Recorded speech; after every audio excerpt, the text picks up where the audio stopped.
Hello friends, welcome you all. आज हम vision IAS के 24 एंड 25 अक्टूबर वाले डेली करंट अफेयर्स डिस्कस करेंगे। डिस्कस करने से पहले, जैसा कि आपको पता है, हम लोग रोज एक मोटिवेशनल कोट डिस्कस करते हैं वेरियस पर्सनैलिटीज के। आज हम स्वामी विवेकानंद जी के कोट को डिस्कस करेंगे और उनके कोट जाहिर सी बात है काफी ज्यादा प्रेरणादायक एंड काफी ज्यादा मोटिवेटिंग होती है, जो हमारे जर्नी को आसान बनाती है, हमारे लाइफ को आसान बनाती है और हमें आनंदमय जीवन जीने का तरीका भी बताती है। So let's see the quote. ये देख लो, हम लोगों पर एग्जैक्ट फिट होता है। आप लोग भी इससे एग्री करोगे। Don't overthink because overthinking leads to negative thought. अब यहाँ पे एक बात आप यहाँ पर देखो, हमारा माइंड है, ठीक है। हमारा माइंड में हम जो चीज भरेंगे वही चीज रिफ्लेक्ट भी होगा। फॉर एग्जाम्पल, अगर लगातार हम कचरे भरेंगे तो हमारे माइंड में भी कचरा ही रिफ्लेक्ट होगा। अगर हम अच्छी चीजें भर रहे हैं तो वह हमें अच्छी चीज ही देगा। ये आप कॉमन रूल जानते होगे, ऑब्जर्व भी करते होगे। तो स्वामी विवेकानंद जी का कहना भी यही है कि भाई साहब, जब भी हमारा माइंड ओवर थिंक के स्टेज में जाता है तो इसका मतलब ये होता है कि एक सपने के माहौल में हमें लेके जाता है और जो सपना हमें मन के द्वारा दिखाया जाता है वो जनरली हमें निगेटिवली अफेक्ट करते हैं। हालांकि ऐसी स्थिति में दोनों चीजें हम सोच सकते थे या फिर एक्ट कर सकते थे, राइट थिंकिंग पर भी या फिर नेगेटिव थिंकिंग पर भी, लेकिन हमारा माइंड भटकाता है, हमें उन चीजों के ऊपर थिंकिंग करने पर ज्यादा जोर देता है जो हमें परेशान करते हैं। आपने भी ऑब्जर्व किया होगा। तो इसका सीधा सॉल्यूशन है कि ये जो विचार आते हैं इससे लड़ना ही बंद कर दिया जाए। कहने का मतलब ये हुआ कि इसको तवज्जो ही मत दो। क्यों तवज्जो मत दो? Because it's just like a thought, and thought की कोई फिजिकल एग्जिस्टेंस नहीं है। हमारी बॉडी की एग्जिस्टेंस तो है, फिजिकल एग्जिस्टेंस है, लेकिन थॉट की कोई फिजिकल एग्जिस्टेंस नहीं है। तो अगर थॉट जनरेट ही करना है तो फिर पॉजिटिव थॉट ही जनरेट हो। उसके लिए एक सबसे आसान तरीका होता है मेडिटेशन। अगर आप मेडिटेशन करते हो, वेल एंड गुड, आप जरूर वो बातें फील कर रहे होगे जो मैं बताना चाह रहा हूं। लेकिन अगर आप नहीं करते हो तो I request you to do meditation at least 10 minutes a day. It will drastically, I am saying, it will drastically improve your thinking, positivity and energy. So friends, hope what I am saying you understood, and please practice meditation. इस journey में meditation आपका सबसे अच्छा दोस्त है और पूरे life में आपका अच्छा दोस्त बनकर ही रहेगा। ये कभी आपको धोखा नहीं देने वाला है, ठीक है। So believe in yourself, do meditation and let's enjoy our article. So आज के इस डिस्कशन में हम लोग 5 इश्यू को डिस्कस करेंगे। पहला इश्यू जो काफी ज्यादा चर्चा में रह रहा है वो है आपका नारकोटिक ड्रग्स से एसोसिएटेड, एंड इस पे कुछ सुझाव ministry of social justice and empowerment ने दिए हैं और वो क्या सुझाव है उस पर डिस्कस करेंगे। लेकिन सबसे पहले सिलेबस को रीड करते हैं। तो ये जो आपका आर्टिकल 1 है, ये जीएस पेपर 2 एंड कौन से इश्यू में कवर होगा? Issue relating to development and management of social sector या services relating to health, education and human resources, ठीक है। तो इस टॉपिक के अंतर्गत इसे कवर किया जाएगा। एंड अब बात करते हैं क्या suggestion ministry of social justice ने दी है। तो देख लो, अभी फिलहाल जो इश्यू चल रही है आपका नारकोटिक ड्रग्स वाली, तो हमारे पास एक एक्ट है। कौन सा एक्ट है? Narcotic drugs and psychotropic substances act, जो 1985 में लाई गई थी। और मिनिस्ट्री के द्वारा कहा गया है कि भाई साहब, इस एक्ट को रिव्यू किया जाए और इस एक्ट को मोर ह्यूमन अप्रोच की तरफ इंक्लाइंड किया जाए। फॉर एग्जाम्पल, अभी आप देख रहे हो जो इश्यू चल रही है जिसमें स्ट्रिक्ट प्रिजन की बात है for the drug users and the drug addicts. तो ये सब ना हो, जो हमारे ड्रग यूजर्स हैं या ड्रग एडिक्ट्स हैं उनको ह्यूमैनिटेरियन अप्रोच की तरह ट्रीट किया जाए और उनको एक प्रकार से रिहेबिलिटेशन या फिर आप कह सकते हो कि डी एडिक्शन पर ज्यादा फोकस किया जाए रेदर कि उनको सजा दी जाए। तो ये सजेशन बेसिकली दी जा रही है। और आप देख लो, अगर हम एनडीपीएस एक्ट की बात करें तो फिलहाल इस एक्ट के अनुसार रिफॉर्मेटिव अप्रोच ये प्रोवाइड करता है for the drug addicts. And important बात ये है, यहाँ पर आपको ध्यान रखना है कि there is no provision for relief और exemption either for the first time users या फिर रिक्रेशनल यूजर्स, यानी कि कोई व्यक्ति, कोई यूजर, चाहे वो फर्स्ट टाइम ड्रग यूज कर रहा है या फिर बार बार वो यूज कर रहा है, एंड अगर वो पकड़ा गया तो इस एक्ट के तहत कोई एग्जम्पशंस नहीं मिलने वाले हैं, चाहे वो कोई भी हो, ठीक है। एंड एनसीआरबी 2020 रिपोर्ट के अनुसार more than 50% of the cases जो लॉज किए गए हैं अंडर दिस एक्ट, ये उस इश्यू से रिलेटेड है जो व्यक्ति पर्सनल यूज कर रहा है ड्रग्स का या फिर पर्सनल यूज के लिए ड्रग्स को पोजेज करता है, यानी कि ड्रग की तस्करी नहीं बल्कि पर्सनल यूज के लिए, ठीक है। That's why it is recommended कि हमें ह्यूमन अप्रोच अपनानी चाहिए।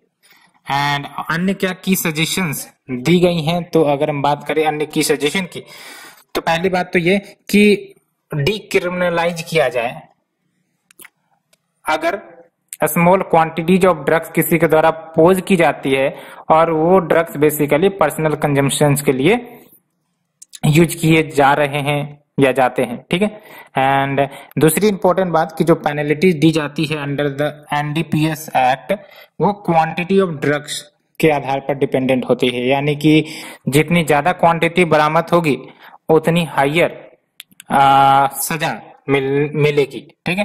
एंड सेंटर ने नोटिफाई किया है individual and small commercial quantities for each drug, यानी कि सेंट्रल गवर्नमेंट ने बेसिकली जो सजा का प्रावधान है कि अगर कमर्शियल क्वांटिटीज में मिलेगा, कौन सा ड्रग मिलेगा तो उसके लिए सजा क्या होगी, अगर स्मॉल क्वांटिटी में है तो उसके लिए सजा क्या होगी, तो सेंटर ने नोटिफाई कर रखा है।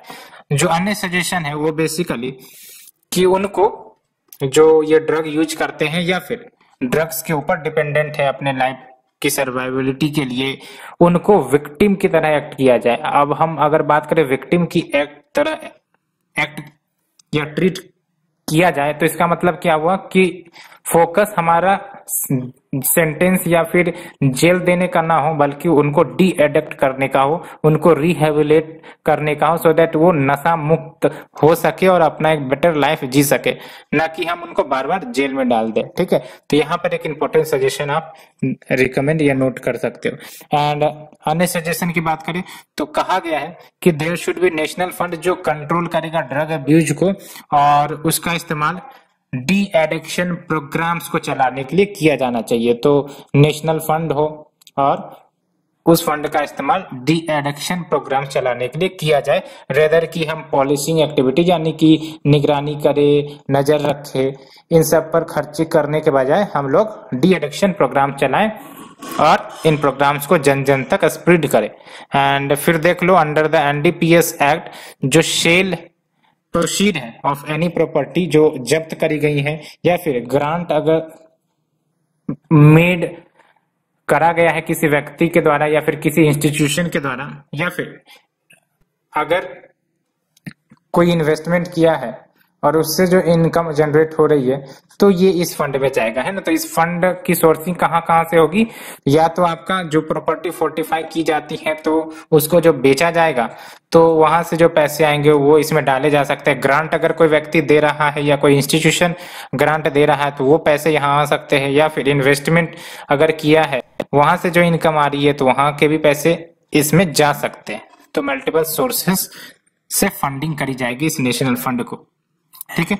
तो ये हमने आर्टिकल नंबर 1 यूज किया है, बेसिकली डिस्कस किया है। Let's move to the article 2।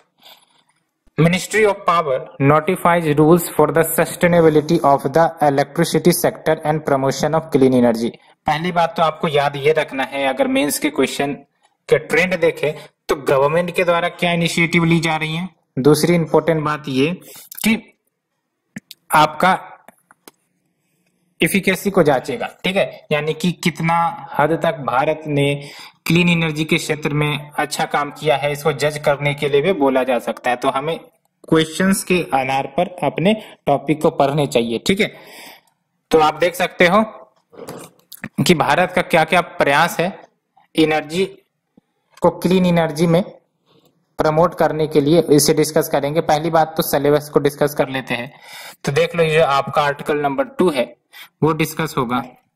GS paper 3 conservation, environmental pollution and degradation and environmental impact assessment, ठीक है। तो आप देख लो, ये जो आपका न्यू रूल्स नोटिफाई किया गया है, ये बेसिकली इलेक्ट्रिसिटी एक्ट 2003 के तहत नोटिफाई किया गया है। और बेसिकली ये क्या करेगा, तो जो आपका इलेक्ट्रिसिटी सेक्टर है उसकी इकोनॉमिक वायबिलिटी को सस्टेन करने के लिए, इकोनॉमिक वायबिलिटी मतलब क्या, आपको पता है इलेक्ट्रिसिटी सेक्टर काफी ज्यादा स्ट्रेस्ड सेक्टर है, काफी ज्यादा लॉसेस होते हैं। तो इनकी इकोनॉमिक वायबिलिटी को सस्टेन करने के लिए, साथ ही साथ फाइनेंशियल स्ट्रेस जो वेरियस स्टेक होल्डर्स फेस करते हैं उनको ईज करने के लिए, साथ ही साथ जो कॉस्ट इन्वॉल्व है इलेक्ट्रिसिटी जनरेशन में, उस कॉस्ट को टाइमली रिकवर करने के लिए ये सब नोटिफिकेशंस को इस न्यू रूल में नोटिफाई किया गया है। अब बात करते हैं, हमने तो बात किया कि भाई साहब बहुत सारे इश्यूज आपका जो इलेक्ट्रिसिटी सेक्टर या आपका रिन्यूएबल एनर्जी सेक्टर फेस कर रहा है। तो कौन सा इश्यू फेस कर रहा है, ये आपको मेंस के लिए काफी इंपॉर्टेंट पॉइंट है कि क्या क्या इश्यूज फेस कर रही है, क्यों भारत रिन्यूएबल सेक्टर में उतना अच्छा परफॉर्म नहीं कर रहा है, क्या रोड ब्लॉक है, ये सब पर आपको ध्यान देनी चाहिए, ठीक है। तो आप देख लो, various states have sought to cut procurement from renewable या फिर रीनेगोशिएबल पावर परचेज एग्रीमेंट। क्या कहा गया है, यानी कि बहुत सारे स्टेट रिन्यूएबल एनर्जी को प्रोक्यूर नहीं कर रहे हैं उतने मात्रा में जो पहले ये कर रहे थे।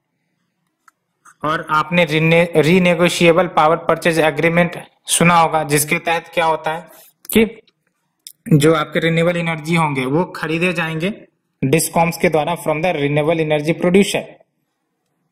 तो बहुत सारे स्टेट रिन्यूएबल एनर्जी के प्रोक्योरमेंट को ही कट डाउन कर रहे हैं। तो कैसे इकोनॉमिक वायबिलिटी रहेगी, जो एनर्जी या फिर जो इंडस्ट्री रिन्यूएबल एनर्जी को प्रोड्यूस करते हैं वो कैसे इकोनॉमिकली वायबल रहेगा जब प्रोक्योरमेंट ही नहीं हो रहा है, तो प्रोडक्शन करने से फायदा क्या। दूसरा issue basically inordinate payment delays by the state such as Telangana. कुछ स्टेट्स पेमेंट डिले कर देते हैं जिसके कारण जो टाइमली रिकवरी ऑफ कॉस्ट है वो नहीं हो पाती है, जिसके कारण अदर इश्यूज फेस करी जाती है इलेक्ट्रिसिटी जनरेटर्स के द्वारा, ठीक है। Along with delay in land acquisition and clearance, land exquisite करना हो या फिर कुछ इश्यू आ गई है तो लैंड एक्विजिशन को क्लियरेंस देना है, रेगुलेटरी अनसर्टेनिटी, इनएडिक्वेट ग्रिड कनेक्टिविटी, ये सब कुछ इश्यूज है जिसके कारण रिन्यूएबल एनर्जी सेक्टर जो है वो कुछ अच्छे से परफॉर्म नहीं कर पा रहे। अब बात करते हैं इस रूल्स के क्या की हाईलाइट है, कैसे ये रूल इन सारे समस्याओं को सॉल्व करने का प्रयास करेगा। पहली बात तो ये कि compensation shall be payable by the procurer in the event of curtailment of supply from a must run power plant, यानी कि जो प्रोक्यूरर है, जो प्रोक्यूर करेगा इलेक्ट्रिसिटी को, उनको कंपनसेशन देना पड़ेगा अगर जो प्रोड्यूसर है वो अपनी क्वांटिटी ऑफ प्रोडक्शन को कर्टेल कर रहे हैं। अब आप एक बात बताओ, ये जो आपके मस्ट रन पावर प्लांट है इनका तो काम है कि इलेक्ट्रिसिटी जनरेट करना और प्रोक्यूरर को बेचना, लेकिन अगर कोई खरीदना नहीं चाहेगा तो फिर वो उतनी अमाउंट ऑफ इलेक्ट्रिसिटी क्यों प्रोड्यूस करेंगे। तो इसका मतलब ये है कि अगर ये पावर प्लांट अपनी प्रोडक्शन को कट करता है तो इसका मतलब प्रोक्यूरर उस क्वांटिटी में खरीद नहीं रहा है, तो ऐसे में कंपनसेशन प्रोक्यूरर के द्वारा पे करनी पड़ेगी, क्योंकि इन्हीं के कारण सप्लाई कट किया जा रहा है पावर प्लांट या फिर एनर्जी पावर प्लांट प्रोड्यूसर के द्वारा। एंड आप देख लो मस्ट रन स्टेटस का क्या मतलब होता है कि जो कंसर्न्ड पावर प्लांट है, अगर कोई पावर प्लांट उसको मस्ट रन स्टेटस का टैग मिल गया तो जो आपके वो पावर प्लांट होंगे उनको इलेक्ट्रिसिटी प्रोवाइड करना पड़ेगा to the grid under all conditions, है ना। तो किसी भी हालत में उनको सप्लाई कंटिन्यू रखनी पड़ेगी। ये होता है मस्ट रन स्टेटस का मतलब। एंड जो रिन्यूएबल एनर्जी जनरेटर है उनको अलाउ किया गया है कि वो पावर को बेच सकते हैं in the power exchange and cost suitability को भी रिकवर कर सकते हैं। एंड ये जो रूल्स है वो मदद करेगा in achieving the target of renewable energy generation, है ना। बिकॉज आप देख सकते हो कि इस रूल में जो मेजर सुधार हुए हैं वो ये है कि भाई साहब कम से कम जो रिन्यूएबल एनर्जी प्रोड्यूसर है उनका खरीदारी होते रहे, वो जो एनर्जी प्रोड्यूस कर रहे हैं उनकी खरीदारी होते रहे, तभी तो वो भी बेनिफिट में रहेंगे। इसके लिए कुछ वेरियस प्रोविजन किए गए हैं, कंपनसेशन से रिलेटेड प्रोविजन है ना, हमने देखा। तो definitely this rule will help in achieving the targets of renewable energy generation, will also ensure कि जो कंज्यूमर है उनको ग्रीन एंड क्लीन पावर मिलेंगे एंड साथ ही साथ इन्वेस्टमेंट फ्रेंडली एनवायरनमेंट भी क्रिएट किया जाएगा ऐसे रूल्स को लाने से। तो ये सब टर्म याद रखना है, कहीं भी आप कंक्लूजन में लिख सकते हो, क्रिएटिंग इन्वेस्टमेंट फ्रेंडली एनवायरनमेंट, ठीक है, consumer will get green and clean power, आराम से इस पॉइंटर्स को कहीं पर भी यूज कर सकते हो, ठीक है। एंड कुछ इश्यू भी याद रख सकते हो जो कॉमन रहते हैं, ठीक है, जैसे इनऑर्डिनेट पेमेंट डिलेज, ये आप याद रख ही लो क्योंकि बहुत सारी जगह पर ये आंसर राइटिंग में मदद करेगा, ठीक है। Inordinate payment delays, delays in land acquisition and clearance, ये सब कॉमन चैलेंजेज है जो बहुत सारे टॉपिक में इस्तेमाल आप आराम से कर लोगे, तो ऐसे बातों को आपको याद रख लेना चाहिए। Let's move to the next article, a new global economic consensus.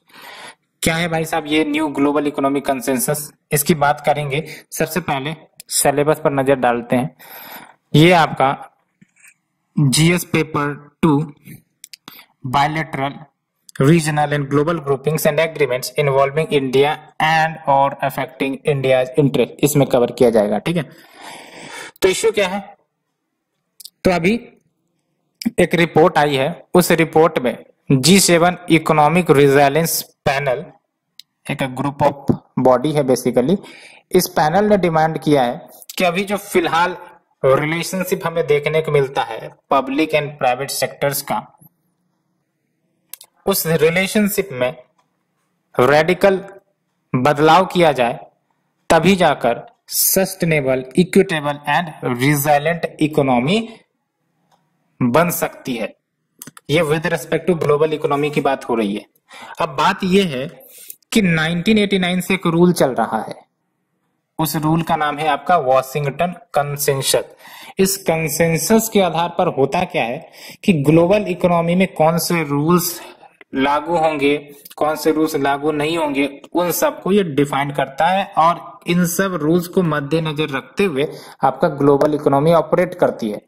अब इसी का अल्टरनेटिव सजेस्ट किया जा रहा है कॉर्नवालिस कंसेंसस को, यानी कि कहने का तात्पर्य यह है कि वॉशिंगटन कंसेंसस जो अभी तक यूज हो रही थी to define the rules of the global economy, अब उसे रिप्लेस कर दिया जाए कॉर्नवालिस कंसेंसस से। ये बातें चल रही है। अब एक इंपॉर्टेंट बात जो आपको याद रखनी है, जो क्वेश्चन के रूप में आ सकता है, एक तो डायरेक्टली क्वेश्चन में आएगा कॉर्नवालिस कंसेंसस या फिर वॉशिंगटन कंसेंसस क्या है, ठीक है, ऐसे क्वेश्चन आ जाएंगे। दूसरा इंपॉर्टेंट आपको कंपैरिजन के रूप में आ सकता है, how the Cornwallis consensus is good then the Washington consensus. तो आपको इसके प्लस पॉइंट को नोट डाउन कर लेने, ठीक है। तो अब देख लो, जो वॉशिंगटन कंसेंसस है इसमें क्या हुआ था, आप भी देख रहे होंगे, इसमें स्टेट के इंटरफेरेंस को कम करने की बात कही गई थी इन द इकोनॉमी। यूएस ने वॉशिंगटन कंसेंसस को अच्छे से अडॉप्ट किया है, आप देखते हो, मिनिमम स्टेट रोल। इंडिया ने भी 1991 के बाद से आप देख सकते हो स्टेट के रोल को काफी ज्यादा मिनिमाइज किया है इकोनॉमिक डिसीजन में। And also free market agenda like deregulation, privatisation and trade liberalisation, इन सबको पुश भी किया है। जैसे फॉर एग्जांपल इंडिया ने 1991 में डीरेगुलेशन का नियम अपनाया, प्राइवेटाइजेशन का नियम अपनाया, ट्रेड लिबरलाइजेशन किया, वर्ल्ड ट्रेड में भारत अपने इन्फ्लुएंस बढ़ाए, साथ ही साथ अलाउ किया ग्लोबल एमएनसीज को कि वो इंडिया से ट्रेड करे, इंडिया से ट्रेड रिलेशन स्टेब्लिश करे। तो ये सब क्या है, ये सब बातें आपका वॉशिंगटन कंसेंसस में ही लिखी हुई थी और भारत एंड अन्य देश इसे अडॉप्ट कर रहे थे। लेकिन एक इंपॉर्टेंट बात यह है कि ये जो आपका वॉशिंगटन कंसेंसस है, कहीं ना कहीं इसने ग्लोबल इकोनॉमिक क्राइसिस को अकर होने से नहीं रोक पाया। 2 बार ऐसी ग्लोबल इकोनॉमिक क्राइसिस आई। 2008 में भी ग्लोबल इकोनॉमिक क्राइसिस आपने सुना होगा, 2020 में भी कोविड के कारण आपका इकोनॉमी में क्राइसिस आया। तो कहीं ना कहीं इसके या फिर वॉशिंगटन कंसेंसस के एफिकेसी पर ही सवाल उठ गई कि भाई साहब भले ही आप इतनी बड़ी बड़ी बात करते हो इस कंसेंसस में, लेकिन जब स्थितियां गड़बड़ होती है तो फिर ये रूल रेगुलेशंस हमारी इकोनॉमी को सेफगार्ड ही नहीं कर पाता। तो ऐसे रूल्स की क्या जरूरत जब क्राइसिस के समय ही ये हमें सेफगार्ड नहीं कर पाए। दैट्स व्हाई इसमें कुछ चेंजेस की बात करी जा रही है एंड इसी के आधार पर ये कह दिया गया कि जो आपका वॉशिंगटन कंसेंसस है ये आपका इनकैपेबल है, बिकॉज ये इफेक्टिवली रिस्पॉन्ड नहीं कर पाती हैं अगर कोई इकोनॉमिक चैलेंजेज आ गया, इकोलॉजिकल शॉक आ गए या फिर एपिडेमोलॉजिकल शॉक्स आ गए।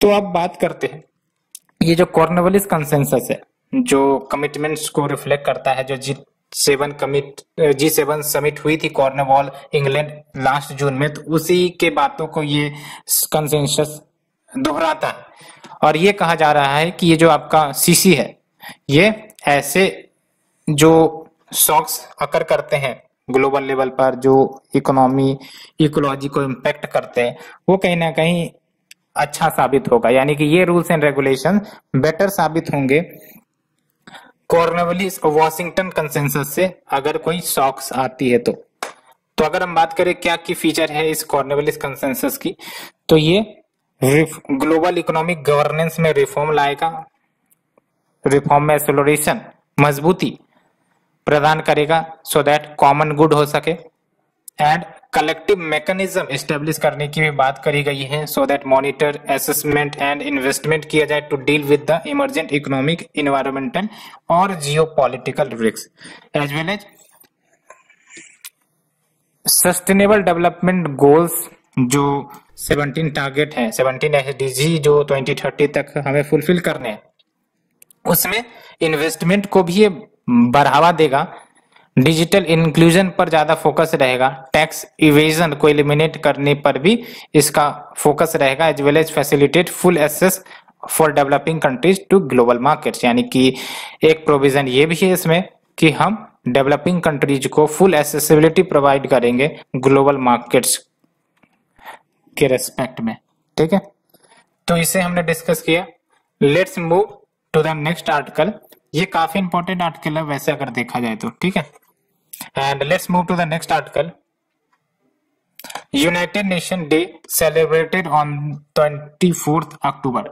तो ये आपका सेलिब्रेट किया गया है और यूनाइटेड नेशन फिर से हमारा न्यूज में आ गया है। यूनाइटेड नेशन के रोल पर ज्यादा क्वेश्चन पूछने की संभावना होती है। इसके स्ट्रक्चर पर तो जनरली क्वेश्चन नहीं आते, लेकिन इसके रोल पर जैसे बार बार आप सुनते होंगे यूएन का रोल, इंडिया का रोल पीस कीपिंग में। यूएन पीस कीपिंग मिशन चलाता है, UN development and economic issue चलाता है, यूएन टेररिज्म या ह्यूमन राइट्स के रिलेटेड इश्यू को डील करता है।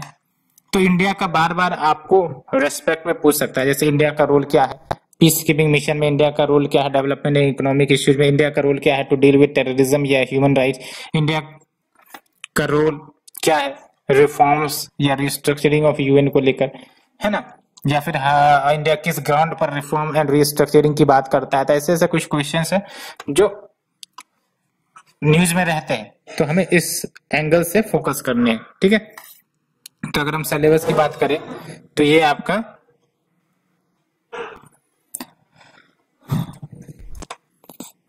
इंपॉर्टेंट इंटरनेशनल इंस्टीट्यूशन, यहाँ पर अभी यूएन की बात हो रही है, agencies, forums and there structure and mandate.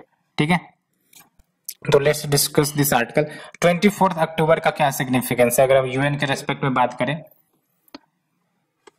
तो पहली बात तो इसे यूएन डे के रूप में सेलिब्रेट किया जाता है और इसी दिन जो प्राइम मिनिस्टर है उन्होंने इंडिया का कंट्रीब्यूशन यूएन के लिए, यानी कि इंडिया का क्या कंट्रीब्यूशन रहा है यूएन में, उसको हाईलाइट किया है और उस कंट्रीब्यूशन को कहीं ना कहीं हमें नोट डाउन कर लेने चाहिए। और अगर हम यूएन के बेसिक की बात करें तो ये आपको ही पता है, इंटरनेशनल ऑर्गेनाइजेशन है, 1945 में बनी थी। प्राइमरी रोल क्या है याद रखना है, प्राइमरी रोल क्या है, maintain world peace and security, और इंडिया फाउंडिंग मेंबर है यूएन का। ठीक है, हमें प्रीलिम्स के लिए ये जरूर याद रखना है, प्राइमरी रोल अगर पूछा जाए तो maintain world peace and security. तो इंडिया एंड यूएन के रिलेशन को देखें, यहाँ आप हमेशा इंडिया का रोल याद रखना है वेरियस यूनाइटेड नेशन मिशन में। ठीक है, तो अगर हम बात करें इंडिया का role to fight against colonisation and apartheid, तो क्या रहा है आप देख लो। इंडिया को स्पॉन्सर है declaration on granting of independence to colonial countries and peoples, यानी कि इस डिक्लेरेशन को भारत प्रमोट एंड बढ़ावा देता है। और इंडिया पहला देश है जिसने अपार्टहेड इश्यू को यूएन में रेज किया था। तो ये सब भारत का role to deal with colonisation and apartheid, इस एंगल को जरूर याद रखना है। साथ ही साथ India was among the earliest signatories of convention on elimination of all forms of racial discrimination. तो इंडिया ने इससे तो साइन किया ही किया है, लेकिन बहुत ही पहले भी साइन किया है, जो इंडिकेट करता है कि भारत ऐसे डिस्क्रिमिनेशन को एलिमिनेट करना चाहता है all over the world in all forms. And अगर इंडिया की रोल की बात करें पीस कीपिंग में, तो आप देख लो इंडिया ने more than A quarter of million troops deploy अब तक कर चुके हैं ओवर द ईयर्स, और लगभग 49 यूएन पीस कीपिंग मिशंस में भारत ने मदद की है। तो ये वेरी वेरी इंपॉर्टेंट पॉइंट है, इसको आप नोट डाउन कर सकते हैं, क्योंकि इंडिया का रोल हमेशा पीस कीपिंग मिशन में हाईलाइट होता है, तो क्वेश्चंस के रूप में आ सकते हैं। तो इस फैक्ट को आपको याद रखने चाहिए। और इंडिया ने लगभग 2 लाख डोजेज कोविड-19 वैक्सीन के प्रोवाइड किए हैं for UN peacekeeping personal worldwide. तो ये भी भारत का रोल को दर्शाता है। And India was the first country to deploy an all women contingent for formed police unit to the UN peacekeeping mission in Liberia, जो कि आपका कंट्री है अफ्रीका में। ठीक है, तो ये सब कुछ रोल हैं जो भारत के पीस कीपिंग मिशन में। एंड अगर हम बात करें इंडिया का role in development and economic issue, तो इंडिया काफी ज्यादा इंपॉर्टेंट रहा है in setting up of UNCTAD, 1964 में से सेटअप किया गया था, और इसका ऑब्जेक्टिव वही है कि ट्रेड एंड डेवलपमेंट को प्रमोट करना। एंड इंडिया ने एम्फेसाइज किया है the need for enhance flows of official development assistance to the developing countries, की यूनाइटेड नेशन की तरफ से डेवलपमेंट असिस्टेंस दी जाए डेवलपिंग कंट्रीज को, सो दैट वो भी अपना डेवलपमेंट इंश्योर कर सके। तो बार बार ये आवाज इंडिया उठाते रहता है। That's why it highlight the India's role in global development and economic issues. And terrorism and rights के नाम पर तो इंडिया बार बार आगे रहता है, बार बार टेररिज्म के खिलाफ लड़ने की बात भारत करता रहता है। और इंडिया ने इनिशिएटिव ले रखा है to pilot draft comprehensive convention on international terrorism. तो इस ड्राफ्ट को बनाने में इंडिया का काफी ज्यादा की रोल रहा है, एज वेल एज इंडिया ने एक्टिव रोल प्ले किया in drafting the universal declaration on human rights. And reform and restructuring of UN की बात करें तो India along with G4 nation, G4 में आपका कौन कौन आ गया, India, Brazil, Germany and Japan, ये सब यूएन रिफॉर्म्स की बात करते रहते हैं। ठीक है, as well as L.69, and L.69 क्या है basically, it is a group of like minded countries, Asia से ले लो, अफ्रीका से ले लो, लैटिन अमेरिका से ले लो, और ये सब क्या कह रहे हैं कि भाई साहब अब बहुत हुआ, यूएन सिक्योरिटी काउंसिल का एक्सपेंड करो, इसमें रिफॉर्म लाओ, क्योंकि ये स्ट्रक्चर पुरानी हो चुकी है, अब बहुत सारे देश आगे हो चुके हैं, बहुत सारे देश का रोल ग्लोबल एजेंडा को सेटअप करने में देखने को मिलता है। तो ऐसे में सिर्फ 5 देश पूरे यूएन को कंट्रोल करे ये नहीं चलेगा। ठीक है, तो इसे डिस्कस करने के बाद ये रोल काफी इंपॉर्टेंट है, आपको याद रखने चाहिए। ठीक है, next we have the 26th conference, यानी कि COP 26, the agenda for Glasgow.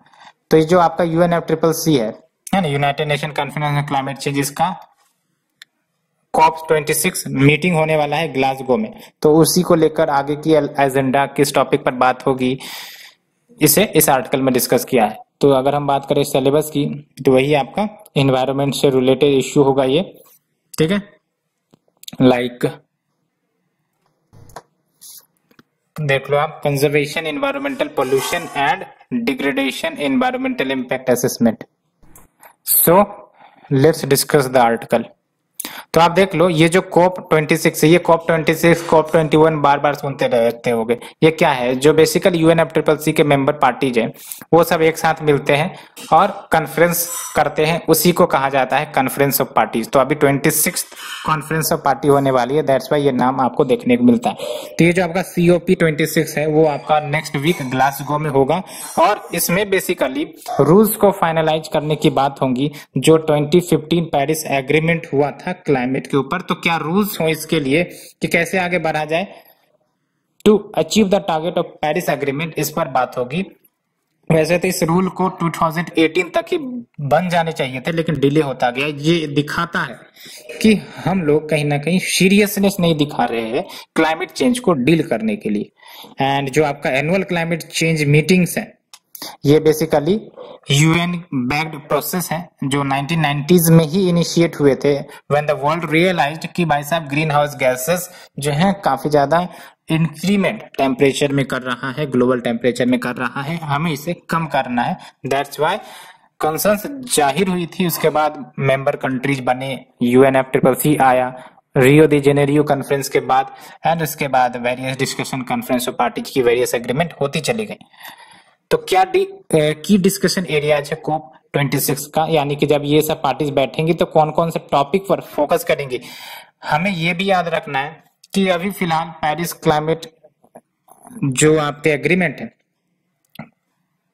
उसे अचीव करने में क्या क्या रोड ब्लॉक है ना, उस टारगेट को अचीव करना अभी फिलहाल मुश्किल लग रहा है।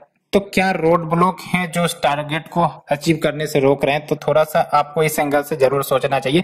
पहली बात तो याद रखना है आपको क्लाइमेट फाइनेंस, ठीक है, यानी कि जो डेवलपिंग कंट्रीज है जिसने लीस्ट कंट्रीब्यूट किया है इमिशन लेवल में। आपको ही पता है कि जो डेवलप कंट्रीज है उन्होंने तो डेवलपमेंट ही पूरी ग्रीन हाउस गैस रिलीज कर की है, ठीक है। तो जो डेवलपिंग कंट्रीज है जिन्होंने लिस्ट इमिशन किया है अब तक की हिस्ट्री में, ये डिमांड कर रहे हैं कि जो डेवलप कंट्रीज है उनको प्लेज करना होगा कि $100 बिलियन डेवलपिंग कंट्रीज को वो दें हर एक साल, सो दैट इस मनी का इस्तेमाल इमिशन को रिड्यूस करने में, साथ ही साथ एडेप्टेशन, यानी कि ये जो क्लाइमेट चेंज है अब तो रियलिटी हो रही है। तो दो तरीके हैं, एक तो इमिशन रिड्यूस करो, दूसरा एडेप्टेशन कर लो। तो एडेप्टेशन के लिए टेक्नोलॉजी चाहिए, उसके लिए पैसे चाहिए। तो पैसे कहां से आएंगे, ये डेवलप कंट्रीज देंगे तभी तो आएंगे। तो पैसे की बात कही है, तभी जाके क्लाइमेट चेंज के जो वर्सनिंग इफेक्ट है उसे कम किया जा सकेगा। कार्बन मार्केट्स पर भी चर्चा होंगी, यानी कि जो भी पेरिस क्लाइमेट एग्रीमेंट के रूल बुक है उसके जो भी कंपोनेंट्स हैं, यानी कि the guidelines for how to implement the code, ये सब पर एग्रीमेंट तो हो गया है, सिर्फ आर्टिकल 6 पर एग्रीमेंट नहीं हुई है। तो क्या है ये आर्टिकल 6? तो बेसिकली ये आर्टिकल 6 डील करती है कि कैसे डेवलप करने हैं, इम्प्लीमेंट करने हैं इंटरनेशनल कार्बन मार्केट को, जो अलाउ करता है कि हमें इमिशन रिडक्शन क्रेडिट्स अगर अर्न करते हैं तो उसकी ट्रेडिंग कैसे हो, ये आर्टिकल डील करता है। एंड नेट जीरो पर क्या बातें हुई हैं, तो जो इश्यू है नेट जीरो की, काफी बार बार ये इश्यू आ रही है, प्रीलिम्स के लिए भी आपको याद रखना चाहिए carbon neutrality term. Carbon neutrality term का मतलब ये हुआ कि जितना हम इमिट कर रहे हैं, लेट्स से कि हम 100 ton of CO2 GHG gases emit कर रहे हैं, तो हम 100 टन को सिंक भी करवा दें, यानी कि इसमें जो ग्रीन हाउस गैसेस इमिशन है उसको रोका नहीं जा रहा है, बल्कि उसको सप्लीमेंट किया जा रहा है सिंकिंग से। जितना हम इमिट करेंगे, चाहे हम 5 लाख टन ही क्यों ना इमिट करें, हम उतना सिंक अगर करवा देते हैं तो नेट जीरो हो जाएगी, कार्बन न्यूट्रलिटी हो जाएगी। तो ये जो इश्यू है नेट जीरो की या फिर कार्बन न्यूट्रलिटी की, इसमें कहीं ना कहीं, यानी कि पेरिस एग्रीमेंट में इसका मेंशन नहीं है, लेकिन अभी फिलहाल ये काफी ज्यादा चर्चा में है, क्योंकि बहुत सारे देश इंक्लूडिंग जो आपका यूरोपियन यूनियन है, अभी तो चाइना ने भी, है ना, यूएस ने भी न्यूट्रलिटी की बात कही है। तो हो सकता है कि पेरिस एग्रीमेंट में इसे ऐड कर दिया जाए। ठीक है, तो ये 3 इश्यूज आपका डिस्कस किया जाएगा। 3 मेजर इश्यू है बेसिकली जिसे डिस्कस किया जाएगा। तो ये हमने आज का आर्टिकल डिस्कस किया। होप आप लोगों को पसंद आई होगी। अगर पसंद आ रही है तो प्लीज लाइक शेयर सब्सक्राइब जरूर करें। Thank you friend, thank you very much.